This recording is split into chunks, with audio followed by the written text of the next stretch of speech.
Hello Bane fans. Bane has graciously invited me to have a guest video on his channel, so here I am. Hello, I'm Grim. But before we get into what I want to talk about today, there's a really important issue that I feel I need to address. For many years now, the phrase has been, "Don't drink the poison Kool-Aid." But here's the thing, it was never Kool-Aid. Jim Jones, a famous cult leader who poisoned all of his followers, did not use Kool-Aid. He used Flavor Aid. So you should not drink the poison Flavor Aid.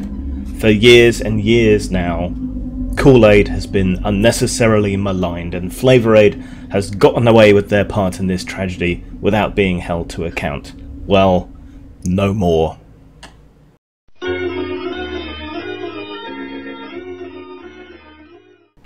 Saul Alinsky's Rules for Radicals has become quite an important and often read kind of book of tactics on all sides of the current political and social divides upon which we find ourselves. And amongst these tactics are things like holding the enemy to account by their own standards and using their own tactics against them because they then can't really complain about them. To an extent, this works. I think we've seen in cases like A Voice for Men, in that reflecting the people that they're against in their rhetoric and so on has been quite effective in garnering attention and underlining hypocrisy. But in other ways it hasn't been effective, because what they say is taken as read and taken as being terrible in a way that the very things that it's mirroring aren't. So, you know, things like the basher bitch just looks terrible without the context of understanding what it's responding to, which most people didn't. So quite often we find that while these tactics can be effective in the short term, in the long term they're far less effective, and you end up giving up what moral high ground you have over time until you become just as bad as the enemy you're fighting. You stare too long into the abyss. And we don't just see this conflict in terms of men's rights activists clashing with feminists. I mean, we see it from feminists. Time was when there genuinely were true institutional injustices against women, when there was real, true, active, society-wide sexism, and when they were fighting against that, all well and good. But I think we can all understand that when we look at them now, we see that they have become the very kinds of things that they were attacking, the kinds of things that they were arguing against.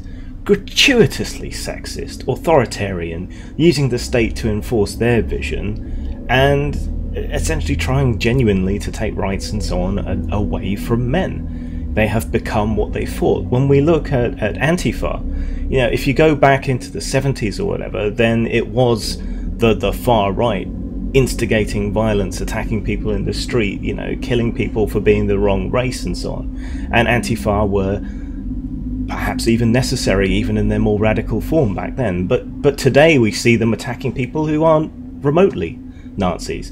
Okay, this last incident, there were some genuine Nazis there, but Antifa have been attacking anyone with a MAGA hat or whatever else for a long time. Yeah, and I'm saying this as someone who is left-wing. I have a recent video on my politics if you want to go and check my political credentials or whatever. But yeah, they have become in many ways the very kinds of thing that they were attacking. You know, they're closing down speeches, they're burning books and free speech signs. You know, they're attacking people who aren't Nazis. It's just that they have become, in many ways, the exact thing that they claim to be attacking. So I think we should probably watch out for that. And when I say that, I'm talking to people across the political spectrum. You know, cynical tactics like Alinsky's are all well and good in the short term, but in the long term, if right is really on your side, then you need to maintain the moral high ground. You need to be the better people. You need to hold to the principles that you happen to be espousing. not just in your heart. You need to express them as well. So I guess I want to call on everyone to just try and keep a more level head, to figure out what your principles are and stick to them, to stay in that moral high ground. Because in the long run, that is what will win people over. It might be slower, but anything else risks being a hypocrite, and people can see through that right away. And even if they don't see through it right away, it rapidly becomes obvious over time. I'm not saying don't get angry. I'm not saying don't fight for what you believe in. I'm not saying, you know, abandon all tactics that work. I'm just saying be careful, think, remember, and don't become the very thing that you are supposedly trying to attack and correct and get rid of.